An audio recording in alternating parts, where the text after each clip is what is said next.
Question paper generation ಬಗ್ಗೆ ತಿಳಿದುಕೊಳ್ಳೋಣ. Question paper generation ಮೇಲೆ ಕ್ಲಿಕ್ ಮಾಡಿ. ನಂತರ ಜನರೇಟ್ ಕ್ವೆಶ್ಚನ್ ಪೇಪರ್ ಮೇಲೆ ಕ್ಲಿಕ್ ಮಾಡಿ. Question paper configuration.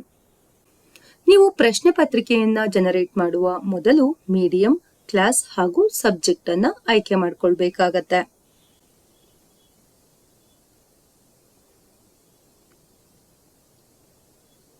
ನೀವು ಯಾವ ರೀತಿಯ ಪರೀಕ್ಷೆಯನ್ನು ಮಾಡಬೇಕು ಎಂದುಕೊಂಡಿರುವಿರೋ ಅದನ್ನು ಎಕ್ಸಾಮಿನೇಷನ್ ನೇಮ್ನಲ್ಲಿ ಬರೆಯಿರಿ.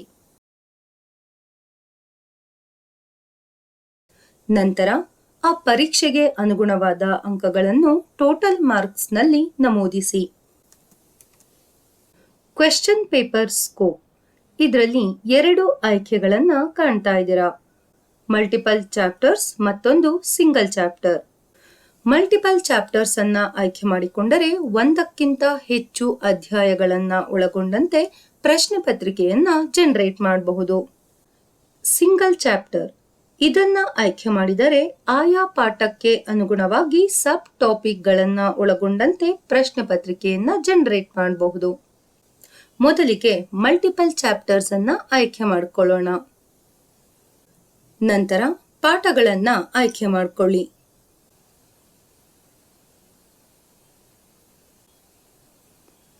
ಆಬ್ಜೆಕ್ಟಿವ್ಸ್. ನೀವು ಆಯ್ಕೆ ಮಾಡಿಕೊಳ್ಳುವ ಸಬ್ಜೆಕ್ಟ್ಗಳ ಆಧಾರದ ಮೇಲೆ ಲರ್ನಿಂಗ್ ಆಬ್ಜೆಕ್ಟಿವ್ಸ್ ಗಳನ್ನ ಕಾಣ್ತಾ ಇದ್ದೀರಾ.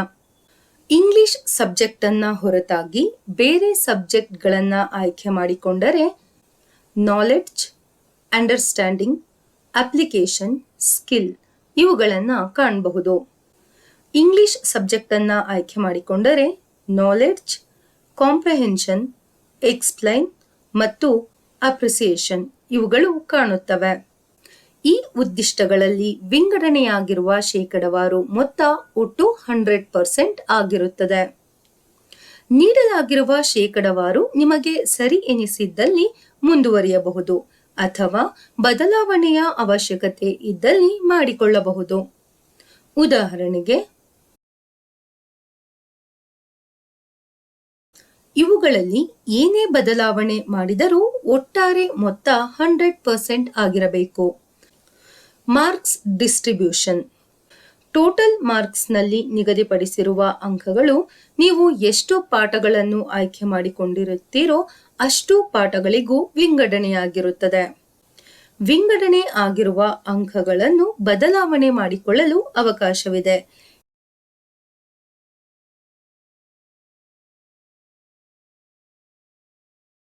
ಏನೇ ಬದಲಾವಣೆ ಮಾಡಿದರೂ ನೀವು ಮೇಲೆ ನಿಗದಿಪಡಿಸಿರುವ ಅಂಕಕ್ಕೆ ಅನುಗುಣವಾಗಿಯೇ ಮಾಡಬೇಕು. ಒಂದು ವೇಳೆ ಬದಲಾವಣೆಯ ಅವಶ್ಯಕತೆ ಇಲ್ಲದಿದ್ದಲ್ಲಿ ಹಾಗೆಯೇ ಬಿಡಬಹುದು. ನಂತರ ನೆಕ್ಸ್ಟ್ ಬಟನ್ ಮೇಲೆ ಕ್ಲಿಕ್ ಮಾಡಿ. Question paper template. ಪೂರ್ವ ನಿಯೋಜಿತವಾಗಿ 3 ರೋಗಳನ್ನ ನೀಡಲಾಗಿದೆ. ಪ್ರತಿಯೊಂದು ಡ್ರಾಪ್ ಡೌನ್ ಮೇಲೆ ಕ್ಲಿಕ್ ಮಾಡಿದ್ರೆ ವಿವಿಧ ರೀತಿಯ ಪ್ರಶ್ನೆಗಳನ್ನ ಕಾಣಬಹುದು.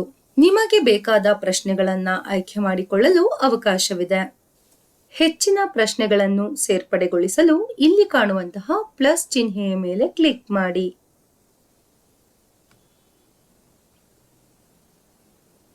ಪ್ರಶ್ನೆಗಳನ್ನ ಡಿಲೀಟ್ ಮಾಡಲು ಕೂಡ ಅವಕಾಶವಿದೆ.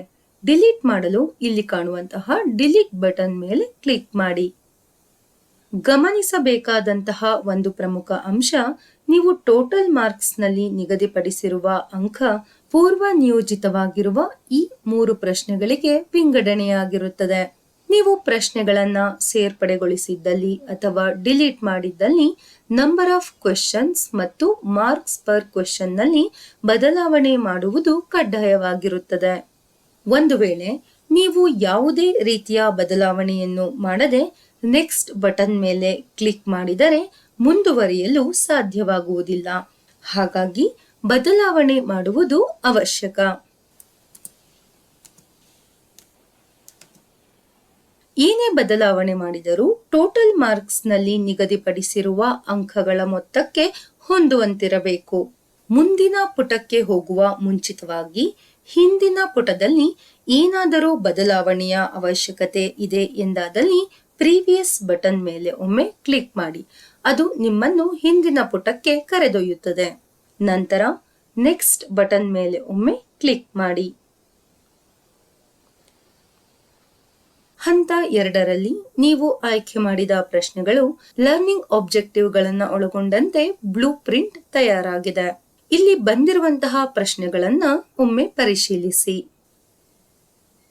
ಲರ್ನಿಂಗ್ ಆಬ್ಜೆಕ್ಟಿವ್ಗಳನ್ನ ಬದಲಾವಣೆ ಮಾಡಿಕೊಳ್ಳಲು ಅವಕಾಶವಿದೆ.